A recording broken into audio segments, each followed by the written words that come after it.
अस्सलामु अलैकुम वरहमतुल्लाहि वबरकातुहू। अल्हम्दुलिल्लाह अल्हम्दुलिल्लाहिल्लज़ी वहदह वस्सलातु वस्सलामु अला मन ला नबिय्य बअदह व अला आलिहि व अस्हाबिहिल्लज़ीना औफू अहदह। अम्मा बअद फ़क़द क़ाल अल्लाहु तबारक व तआला फ़िल क़ुरआनिल मजीद वल फ़ुरक़ानिहिल हमीद। अऊज़ु बिल्लाहि मिनश शैतानिर रजीम। बिस्मिल्लाहिर रहमानिर रहीम। सुब्हानल्लज़ी अस्रा बिअब्दिही लैलन मिनल मस्जिदिल हरामी इलल मस्जिदिल अक़सा अल्लज़ी बारकना हौलहू लिनुरियहू मिन आयातिना इन्नहू हुवस समीउल बसीर।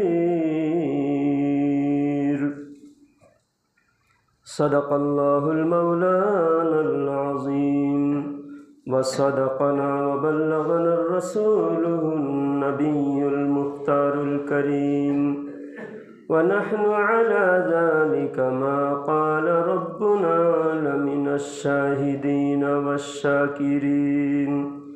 बलगल उला बिकमालिही कशफ़द दुजा बिजमालिही हसनत जमीअ ख़िसालिही सल्लु अलैहि व आलिही।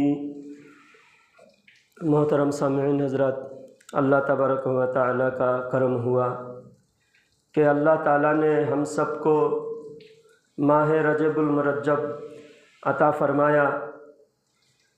ये महीना, रजब का महीना बहुत शान वाला महीना है। हदीस पाक में है कि अर्रजबु शहरुल्लाह, यह रजब जो है अल्लाह का महीना है।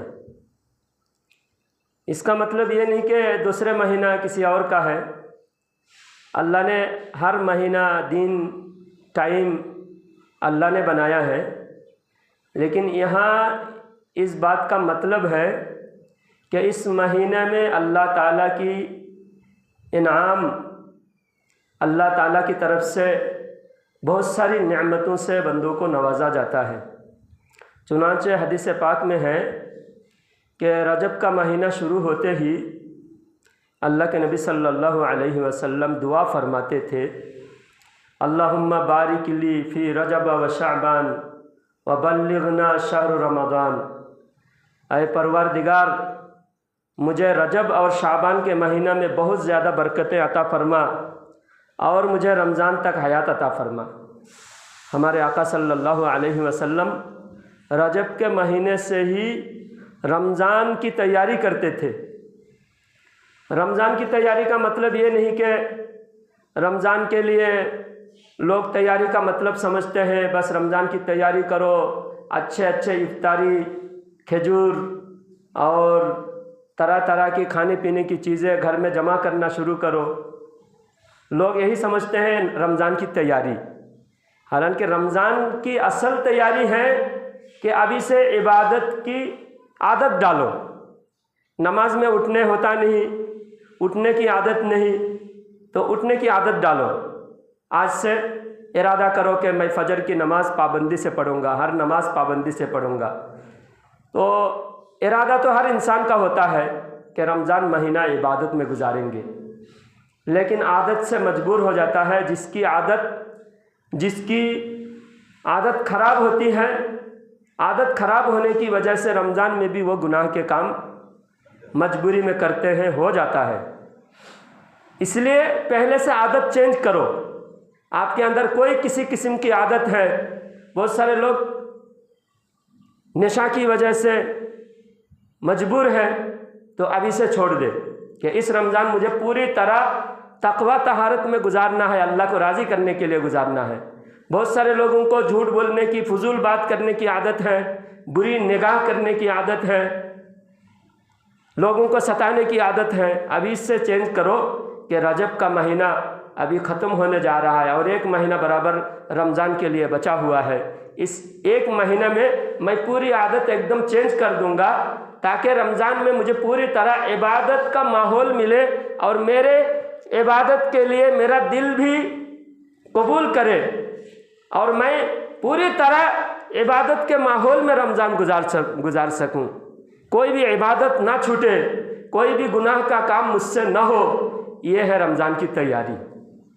ज़्यादा से ज़्यादा नफिल पढ़ने की आदत, अल्लाह ताला से गिड़गिड़ाकर दुआ मांगने की आदत, ये रमज़ान से पहले शुरू करना है। इसे कहते हैं रमज़ान की तैयारी। रमज़ान की तैयारी समझे। रमज़ान 1 महीना पहले से, तकरीबन 1.5 महीना 2 महीना पहले से सहाबा इकराम और सरकार मदीना सल्लल्लाहु अलैहि वसल्लम बहुत ज़्यादा कसरत से नवाफिल पढ़ने का एहतमाम फरमाते थे। हज़रत अम्मी जान आयशा सिद्दीक़ा तैयबा ताहिरा रदी अल्लाह ताला अन्हा फरमाती हैं कि हमारे आकाए करीम सल्लल्लाहु अलैहि वसल्लम सबसे ज़्यादा शाबान के महीने में नफिल पढ़ते थे, क्योंकि अब रमज़ान 1 नफिल फ़र्ज़ के बराबर हो जाता है और 1 फ़र्ज़ 70 फ़र्ज़ के बराबर सवाब मिलता है, 70 गुना ज़्यादा सवाब मिलता है। तो जितना हो सके ज़्यादा से ज़्यादा नेकियां करने की, हम नेकियां करके अपने को ज़्यादा से ज़्यादा अल्लाह ताला की रहमत के मुस्तहिक बनाए। इसे कहते हैं रमज़ान की तैयारी। तो ये रजब का महीना है। इस महीने को हदीस पाक में आकाए करीम सल्लल्लाहु अलैहि वसल्लम ने फरमाया, अर्रजबु शहरुल्लाह, रजब अल्लाह का महीना है। और इस्लाम दुनिया में ज़ाहिर होने से पहले इस महीने को एहतमाम किया जाता था। अरब में किसी के जान माल की कोई सिक्योरिटी नहीं थी, हर जगह कत्ल व गारतगिरी, लूट मार, कत्ल आम था। बात में लोग जंग करने के लिए तैयार हो जाते थे। तो उस वक्त लोगों में एक शोहरत हो गई इस महीने की कि रजब के महीना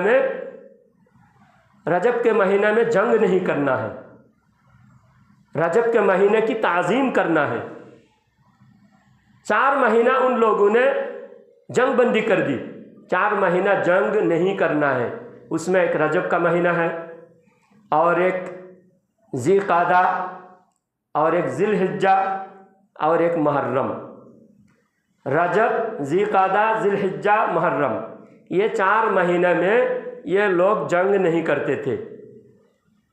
चलो साल भर गुनाह के काम किसी दिन भी नहीं करना है, लेकिन एक महीना या 4 महीना खुसूसी तौर पर गुनाह से बचने के लिए मदद मिलती है।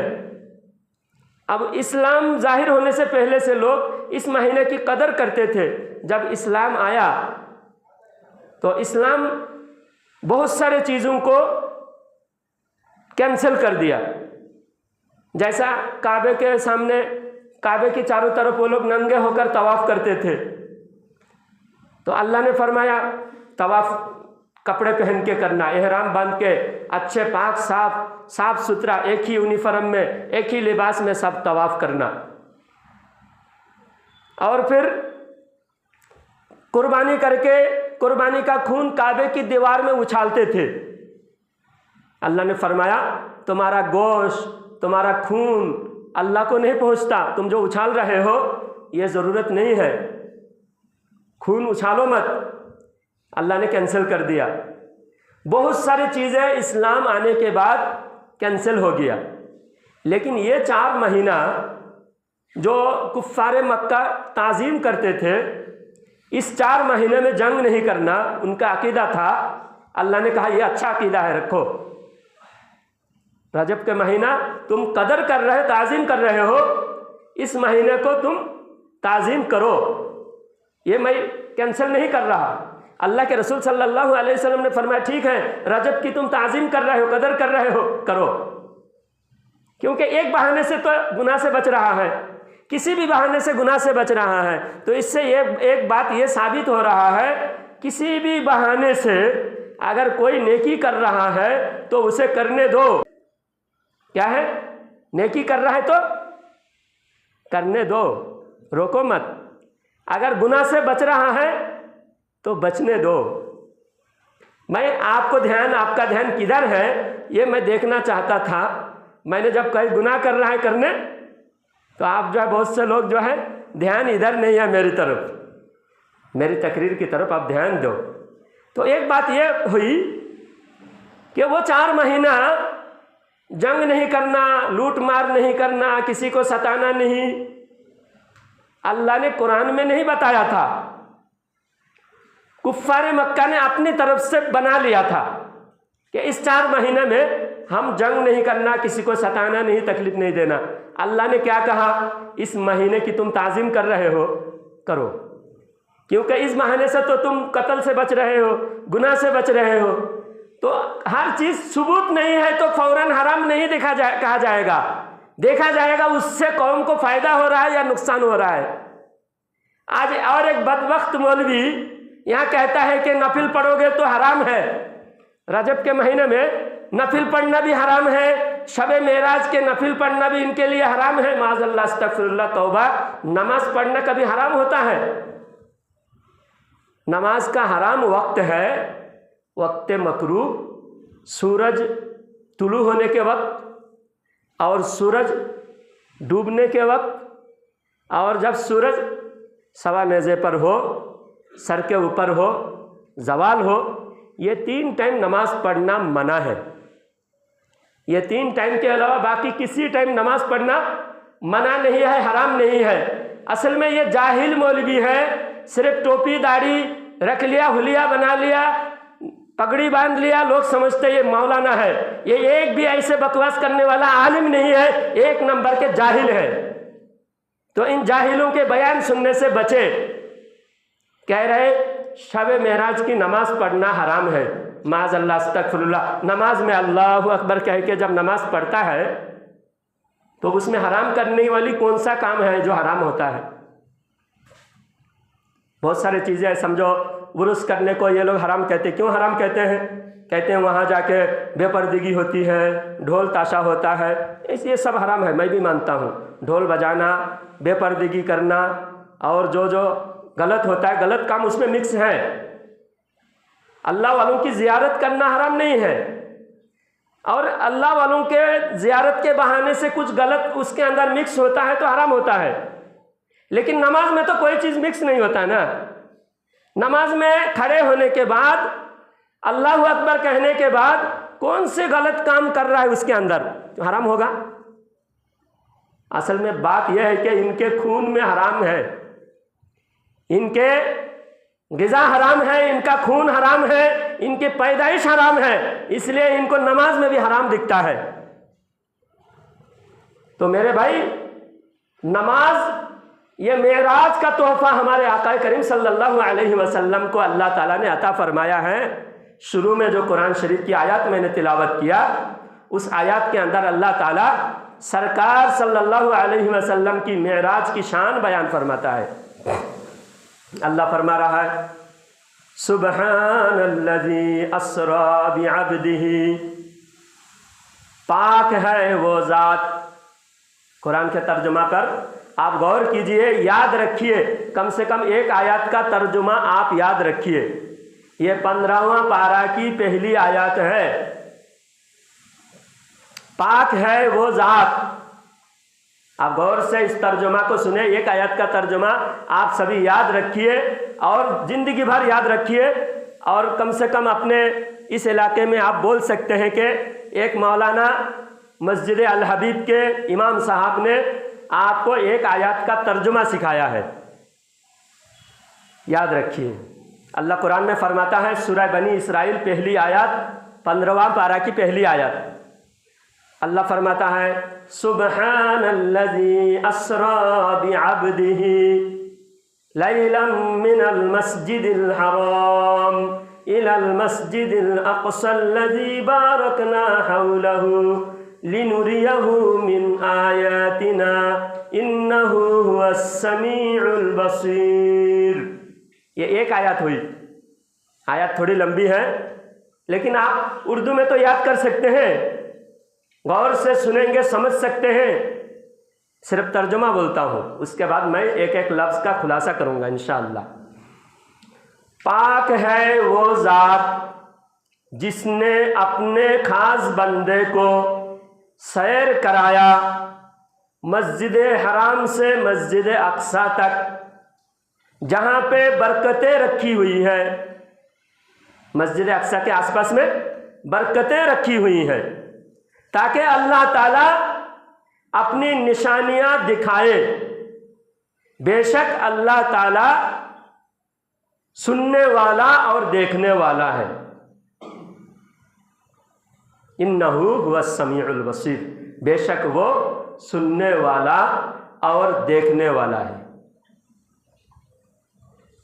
अब इस आयत में सबसे पहले अल्लाह ताला ने अपनी तारीफ की। अल्लाह फरमाता है सुबहानल्लज़ी, पाक है वो ज़ात। अब मेराज का वाक़या बताने के लिए अल्लाह ताला ने सबसे पहले अपनी पाकी बयान क्यों किया? इसलिए कि अल्लाह ताला जानता है कि कुर्ब क़यामत में ऐसे गुमराह बातिल फ़िरक़े मुसलमानों के नाम से रोनुमा होंगे, मुसलमानों के बीच में गर्दिश करेंगे, खुद को मुसलमान होने का दावा करेंगे और कुरान की आयत के गलत मतलब बयान करते हुए मेराज का इनकार करेंगे। एक तो बातिल फ़िरका एक नेचरी फ़िरका है, जिस फ़िरके का बानी है ये अलीगढ़ मुस्लिम यूनिवर्सिटी का जो बानी है। तो सैयद अहमद खान का जो फ़िरका है उनका कहना है कि मेराज नहीं हो सकता। क्यों नहीं हो सकता? कि ज़मीन से 10 किलोमीटर ऊपर जहाँ हवाई जहाज़ चलती है, 10 किलोमीटर 12 किलोमीटर ऊपर जब पानी हवाई जहाज़ जब ऊपर उड़ती है वहाँ पर ऑक्सीजन नहीं होता। और हम भी जब हवाई जहाज़ में सफ़र किए तो ऑक्सीजन कम होने पर वो ऑक्सीजन का मास्क लगाते हैं। तो उनका कहना ये है कि ऊपर ऑक्सीजन नहीं होता, आसमान के बीच में, ज़मीन आसमान के बीच में जो खला है 10-12 किलोमीटर दूर होने के बाद वहाँ ऑक्सीजन नहीं होता। उसके ऊपर गए तो हवा का लिमिट ख़त्म हो जाता है, हवा भी नहीं होता वहाँ। और आसमान के ऊपर जो जगह है 500 मील का जगह है, उस जगह को कहते हैं ज़महरीर। उसका मतलब है वहाँ सिर्फ आग ही आग है। 500 साल का रास्ता, आग की आग ही आग है। और उससे आगे 500 साल का रास्ता है, वहाँ सिर्फ बर्फ ही बर्फ है। इंसान जाएगा तो जम जाएगा। और जो उस जगह का नाम है सलसबील, जहाँ ज़महरीर है वहाँ सिर्फ आग है, और जहाँ सलसबील है वहाँ सिर्फ बर्फ है। तो बर्फ की जगह में भी इंसान जाएगा तो जम जाएगा, और जो जहाँ आग ही आग है वहाँ जाएगा तो जल के राख हो जाएगा, जा नहीं सकता वहाँ तक कोई जा नहीं सकता। तो हुजूर की जो मेराज हुई है माज़अल्लाह, ये सिर्फ ख्वाब में मेराज हुई। हम ये कहते हैं कि जब मेराज हुजूर जाकर दूसरे दिन आकर ऐलान किया, सुबह में सरकार सल्लल्लाहु अलैहि वसल्लम ने जब मेराज का ऐलान किया कि मैं अल्लाह ताला का दीदार करके आया, मैं जन्नत जहन्नम देख कर आया, जन्नत की नेमतों को देखा, जहन्नम के अज़ाबात को मैं देख कर आया हूँ, कायनात के हर जर्रा जर्रा का मैं मुशाहिदा करके आया हूँ। जब सरकार ने ऐलान फरमाया तो सारे कुफ्फार शोर मचाने लगे, क्योंकि वो ईड़ी चोटी का जोर लगाए हुए थे कि किसी तरह मोहम्मद मुस्तफ़ा सल्लल्लाहु अलैहि वसल्लम को झूठा साबित किया जाए माज़अल्लाह। वो ईड़ी चोटी का जोर लगा रहे थे ज़िंदगी भर। आज उनको मौका मिला सरकार को झूठा साबित करने का। उनकी फहम के मुताबिक, उनकी गुमान के मुताबिक। आज तो हम झूठा साबित करके ही रहेंगे। शोर मचाने लगे उन लोगों ने कि ये कैसी बात है, पल भर में रात के थोड़े हिस्से में मस्जिद हराम से मस्जिद अक्सा तक वहाँ तेज रफ्तार घोड़े पर भी कोई जाना चाहे तो 15 दिन का सफर होता है। तेज रफ्तार घोड़े भी अगर चले 15 दिन का रास्ता है। और सरकार सल्लल्लाहु अलैहि वसल्लम ने सुबह बयान फरमाया कि आज रात के थोड़े हिस्से में मैं मेराज पे गया था, मस्जिद अक्सा में गया, वहाँ नमाज पढ़ा, 1.25 लाख अंबिया इकराम मेरे इमामत में नमाज अदा किए और वहाँ से अर्श मुअल्ला का मैं सैर किया। जब सरकार ने यह दावा किया तो कुफ्फार सब शोर मचाने लगे और सब आपस में बात करते हुए सबसे पहले हजरत अबू बकर रज़ी अल्लाह तआला अन्हु के पास गए। अबू जहल, अबू लहब वगैरह जाकर कहा कि आज तो तुम्हारे दोस्त ने कमाल कर दिया, तुम्हारे दोस्त ने ऐसा दावा किया जिसको कोई भी उसको झूठा मानेगा। बोले क्या दावा किया?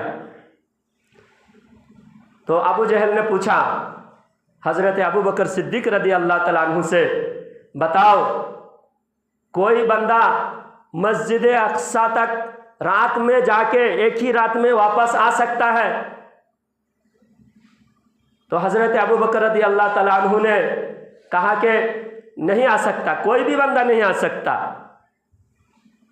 अच्छा ये बताओ आसमान में जाकर अर्श और जन्नत जहन्नम देखकर रात में ही वापस कोई आ सकता है? हजरत अबू बकर रज़ी अल्लाह तआला अन्हु ने कहा नहीं, कोई भी बंदा नहीं आ सकता।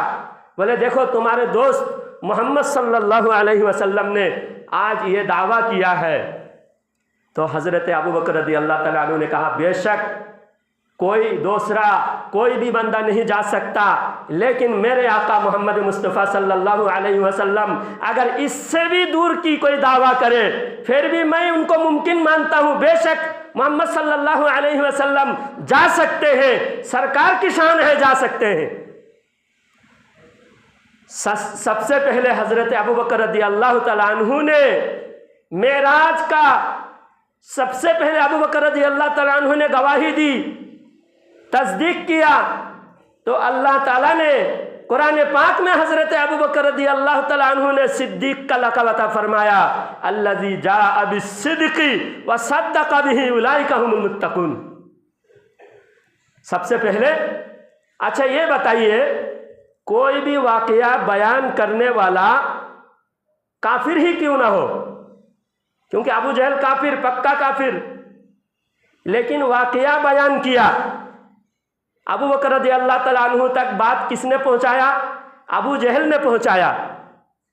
पहुंचाने वाला एतबार नहीं, लेकिन उस बात से नबी की शान जाहिर हो रही है। क्या जाहिर हो रही है? नबी की शान जाहिर हो रही है। तो हजरत अबू बकर ने इनकार नहीं किया। आज अगर हम कोई नबी की शान वाले कोई वाक़या बयान करते हैं, दूसरे लोगों को ज़ईफ़ लगता है, कहते हैं ये हदीस ज़ईफ़ है, ये सही हदीस बताओ, इस हदीस का हवाला बताओ, इसकी तहकीक बताओ। हम कहते हैं बताओ ये नबी की शान जाहिर हो रही है, इसमें तहकीक की ज़रूरत नहीं है। ज़ईफ़ भी हो मुअतबर है, अगर काफिर भी कहे मुअतबर है, क्योंकि यहाँ शान जाहिर हो रही है। हजरत अबू बकर का यह तरीका मिला कि अगर नबी की शान की बात आए, कोई भी कहे मानो, अगर नबी की शान के खिलाफ कोई बात हो, कोई भी कहे उसको मत मानो। तो मेराज का वाकया जब हजरत अबू बकर ने सुना, हजरत अबू बकर ने कहा मेरे आका अगर इससे भी दूर की बात कहे फिर भी मैं मानने के लिए तैयार हूं। तो अजीज़ान गिरामी, सबसे पहले इस आयत में अल्लाह ताला अपनी पाकी बयान किया। क्यों अपनी पाकी बयान किया? कि अल्लाह ले गया, इंसान जा नहीं सकता, इंसान की पावर वहां तक नहीं है, लेकिन जो ले जाने वाला है वो पावरफुल है, वो सुपर पावर है, वो ले गया। अल्लाह फरमाता पाक है वो ज़ात तुम्हारी जो भी कमी तुम्हारे साइंस के एतबार से कोई नहीं जा सकता। साइंस के एतबार से तुम कह रहे हो, मना कर रहे हो। अगर मेराज ख्वाब की होती तो कुफ्फार मक्का क्यों एतराज करता? आज अगर मैं ख्वाब में मैं बताऊं कि आज मैं ख्वाब देखा कि मैं मक्का शरीफ जाकर तवाफ़ करके उम्रा और मदीना शरीफ ज़ियारत मदीना किया, बगदाद शरीफ में ज़ियारत किया, सरकार गौसे पाक के दरगाह शरीफ की मैंने ज़ियारत किया, उसके बाद करबला मुअल्ला गया, मैं वहाँ ज़ियारत किया, मुल्क शाम जाके बैतुल मुक़द्दस की ज़ियारत करके मैं फजर से पहले मेरी एक ख्वाब में ज़ियारत हुई। आप में से किसी की मजाल है इनकार करे? ख्वाब तो हर किसी का हो सकता है। आज जो कुरान हदीस के बड़े बड़े दावे करने वाले जितने भी बातिल फिरके हैं, उनकी किताबों में साफ लफ्ज में लिखा हुआ है कि मेराज में अल्लाह के नबी ने अल्लाह को नहीं देखा। बिल्कुल साफ साफ लफ्जों में। यहां मैं किसी का दिल दुखाना नहीं चाहता, आपको हक की तलाश है, आप तहकीक करो, मैं किसी का नाम नहीं लूंगा। इन सब फिरके के अकीदे में है कि मेराज में अल्लाह ने नबी को नहीं नबी ने अल्लाह को नहीं देखा। जब अल्लाह को ही नहीं देखा तो मेराज किस बात की थी? किस बात की मेराज थी? अल्लाह ताला कुरान पाक में इरशाद फरमाता है, सुम्मा दना फतदल्ला फकाना क़ाब क़ौसैनि औ अदना। परवरदिगार के हुजूर में जब पहुँचे आका करीम सल्लल्लाहु अलैहि वसल्लम, जलवाए हक का और सरकार सल्लल्लाहु अलैहि वसल्लम का एक नेज़े का या उससे भी कम नेज़े का कम फासिला था। जलवाए हक का फासिला सरकार सल्लल्लाहु अलैहि वसल्लम के दरमियान कितना था? एक नेज़े का फासिला था। कौसैन, 2 नेज़ा या उससे भी कम का फासिला, आओ अदना, उससे भी कम का फासिला था। परवरदिगार ने फरिश्तों की तरफ इशारा करके फरमाया, मसनद अहमद की हदीस है, परवरदिगार ने सरकार मदीना सल्लल्लाहु अलैहि वसल्लम को फरमाया, फरिश्ते किस बात के लिए तकरार कर रहे हैं? फरिश्तों की आपस में तकरार हो रही थी, बहस व मुबाहसा हो रही थी मेराज में। सही हदीस है, इमाम अहमद इब्न हंबल रहमतुल्लाहि अलैहि रिवायत करते हैं कि जब आपस में चर्चा हो रहा था, फरिश्ते आपस में चर्चा कर रहे थे, सरकार सल्लल्लाहु अलैहि वसल्लम ने जब अल्लाह ताला के बारगाह में पहुंचे, अल्लाह ताला सरकार के इल्म जाहिर करने के लिए अल्लाह ने पूछा, फरिश्ते किस बात का झगड़ा कर रहे, किस बात का बहस हो रही है? तो सरकार ने फरमाया, आय अल्लाह, तू जितना इल्म दिया मैं उतना ही जानता हूँ, मुझे इसकी खबर नहीं है। तो अल्लाह ताला ने सरकार के पीठ के ऊपर दोनों शानों के बीच में अल्लाह ताला की दस्ते कुदरत, अल्लाह ताला के हाथ, अल्लाह ताला के जिस्म, ये ज़ाहिरी जिस्मानियत का कायल हम नहीं हैं, हम अहले सुन्नत हैं। अल्लाह जिस्मानियत से पाक है। अल्लाह ताला की दस्ते कुदरत, अल्लाह की शान के मुताबिक जो था, अल्लाह ताला ने सरकार के कंधे पर रखा और सरकार सल्लल्लाहु अलैहि वसल्लम फरमाते हैं कि उसकी ठंडिक मेरे जिस्म के हर हिस्से में उसकी हलावत और उसकी ठंडिक महसूस होने लगी और मैं जान लिया, उल्लिमतु इल्मल अव्वलीन वल आखिरीन, अव्वलीन और आखिरीन का उलूम मैं जान लिया। आज कहते हैं नबी को ये मालूम नहीं, वो मालूम नहीं। सरकार क्या फरमाते हैं? जो कुछ हुआ है, जो कुछ होने वाला है और कायनात के हर चीज मुझ पर मुनकशिफ हो गई। ये सही हदीस है, तिरमिजी शरीफ में है, मसनद अहमद की हदीस है। दिखाने की जिम्मेदारी मेरी है। किसी को अगर शक है, नमाज के बाद मुझसे मुलाकात करे, मेरे पास हदीस की किताब है। अल्हम्दुलिल्लाह 1.5 लाख रुपये की किताबें लाके रखा आपके लिए, आपको दिखाने के लिए। 1.5 लाख रुपये की किताबें हैं मेरे पास। आपको दिखाने के लिए ला के रखा हूँ यहाँ मदनपल्ली में। तो सरकार सल्लल्लाहु अलैहि वसल्लम फरमाते हैं, जो कुछ हुआ है, जो कुछ होने वाला है, कायनात की हर चीज के बारे में मैंने जान लिया। आप बताइए, अल्लाह कुरान में एक जगह फरमाता है, वलल आखिरतु खैरुल लका मिनल ऊला, ऐ मेरे महबूब आपकी हर आने वाली घड़ी पिछले घड़ी से अच्छा होगा। दुनिया में हर इंसान उम्र गुजरने के साथ साथ सीखे हुए चीज को भूल जाते हैं, कमजोर हो जाते हैं। हर इंसान की तरक्की होती है, तनज़्ज़ुली होती है, अप डाउन होते रहता है इंसान का।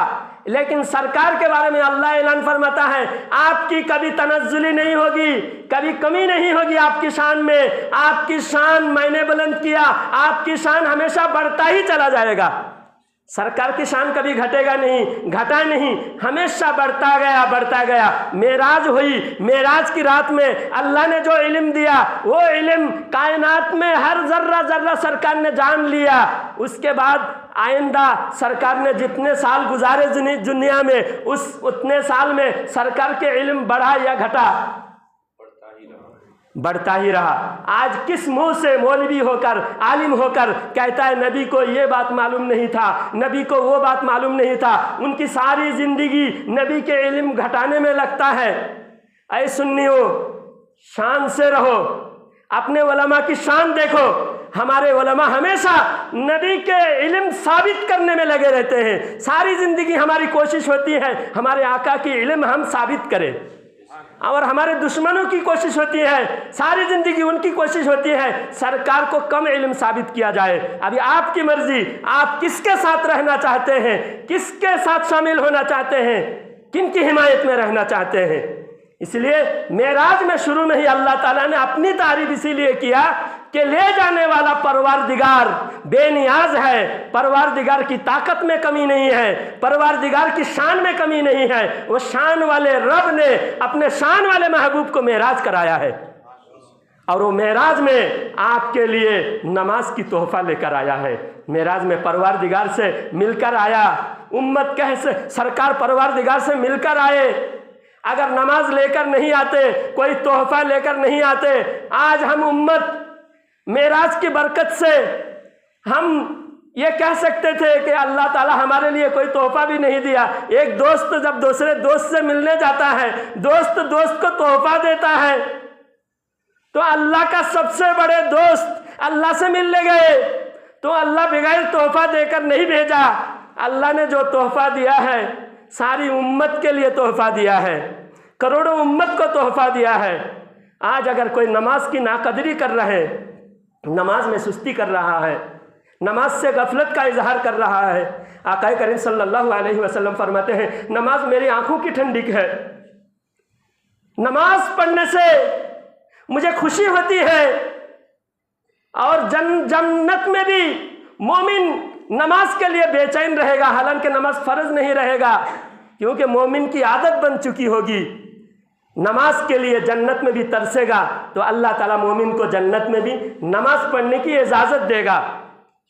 क्यों नमाज मोमिन को अच्छा लगता है, अच्छा लगता है। नमाज पढ़ने का जज्बा इतना है, जन्नत की नाज़ो नेमत में भी मोमिन ये कहेगा कि मैं नमाज पढ़ना चाहता हूँ।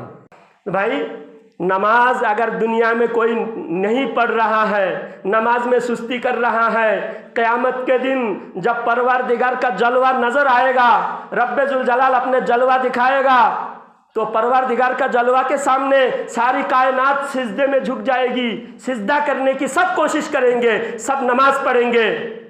यौम युक्शफु अन साक़िन व युदअउना इला सुजूदि फला यस्ततीऊन खाशिअतन अबसारुहुम तरहकुहुम ज़िल्ला व क़द कानू युदअउना इला सुजूदि व हुम सालिमून। अल्लाह कुरान में फरमाता है क़यामत के दिन जब अल्लाह के नूर की तजल्ली ज़ाहिर होगा, नूर के तजल्ली के सामने सारे मखलूक सिजदा रेज़ होंगे। उस दिन कुछ लोग सिजदा कर नहीं पाएंगे, झुकना चाहेंगे झुक नहीं पाएंगे। उनका पीठ जो है सूखी लकड़ी की तरह अकड़ जाएगा, सिजदा नहीं कर पाएगा। खाशियातन अबसारुहुम तरहकुहुम ज़िल्ला, उनके चेहरे में खौफ वहशत तारी होगी, ज़िल्लत उन पर छाई हुई होगी, जलील होंगे, शर्मिंदा होंगे। परवरदिगार उनसे पूछेगा तुम क्यों खड़े हो, फलाना सिजदा कर रहा है, ये तुम्हारे आसपास वाले सिजदा कर रहे, तुम क्यों खड़े हो। तो वह शर्मिंदा होकर खुदा के सामने उस दिन शर्मिंदा होकर जवाब देना पड़ेगा। जवाब देगा कि हम दुनिया में नमाज नहीं पढ़ते थे, इसलिए आज हम सिजदा करना चाह रहे हैं, अल्लाह को देखकर सिजदा करना चाह रहे हैं, इन सिजदा कर नहीं पा रहे हैं। कितनी अफसोस की बात होगी मेरे भाई, आज नमाज से गफलत कर रहे हो, नमाज छोड़ रहे हो, नमाज में सुस्ती कर रहे हो। उस दिन खुदा के सामने शर्मिंदा होने को ज़रा एहसास करो। अल्लाह के सामने उस दिन अगर इज्जत से जाना चाहते हो, जिल्लत से जाना नहीं चाहते, उस दिन हमारे नबी की शफाअत अगर लेना चाहते हो, नबी के हाथ से अगर जामे कौसर पीना चाहते हो, तो नबी ने जो तोहफा दिया है वो तोहफे की कदर करो। आपने मुझे कोई अच्छी चीज़ तोहफा दिए, आपने कोई अच्छी चीज़, कीमती चीज़ लाकर मुझे तोहफा दिए, मौलाना साहब आपके लिए मैं बहुत दूर से लेके आया हूँ, मैं चेन्नई से लेके आया हूँ, मैं हैदराबाद से लेकर आया हूँ, मुझे तोहफा दिया आपने, मैं लिया फेंक दिया, कितना गुस्सा आएगा आपको। बताइए, आप मेरे लिए हैदराबाद से तोहफा लाए हो, मैं आपकी तोहफे की नाकदरी करूंगा तो आप क्या करोगे, जिंदगी में फिर कभी मुझे मुंह दिखाना नहीं चाहोगे, मेरा दुश्मन बन जाओगे कि मैं इतने दूर से इतनी इज्जत करके मौलाना को तोहफा दिया और मेरे तोहफे को मेरे सामने फेंक दिया मौलाना ने। देखो, परवरदिगार ने अर्श पे बुलाकर तोहफा दिया। रोज़ा अल्लाह ने फरिश्ते को देकर भेजा, जाओ मेरे महबूब को हुक्म दो कि रोज़ा फर्ज है, हज फर्ज किया गया, फरिश्ते लेकर आए। लेकिन नमाज वो शान वाली इबादत है, नमाज के लिए परवरदिगार ने अपने महबूब को आसमान में अर्श मुअल्ला में बुलाकर मेहमान नवाजी करके नमाज की तोहफा दे दिया। उस तोहफे की आप नाकदरी कर रहे हो। कितनी अफसोस की बात है मेरे भाई। बहुत सारे जवान कह रहे बुढ़ापे में पड़ेंगे, बुढ़ापा में पड़ेंगे, बुढ़ापा आने से पहले पता नहीं कब तक दुनिया में है, एक पल का भरोसा नहीं, सामान 100 बरस का, पल की खबर नहीं। मेरे भाई, मरने से पहले नमाज की पाबंदी करने की आज इरादा कर लो। आज मेराज की इस खुशी में सरकार के लाए हुए तोहफे की आज से हम कदर करेंगे इंशाअल्लाह। नियत करें, आज से हम इंशाअल्लाह नमाज की पाबंदी करेंगे। अल्लाह ताला से दुआ है कि अल्लाह ताला हम सबको नमाज की तौफीक अता फरमाए, नमाज का एहतिमाम करने का हमें जज्बा अता फरमाए। व आखिरु दावाना अनिल हम्दुलिल्लाहि रब्बिल आलमीन।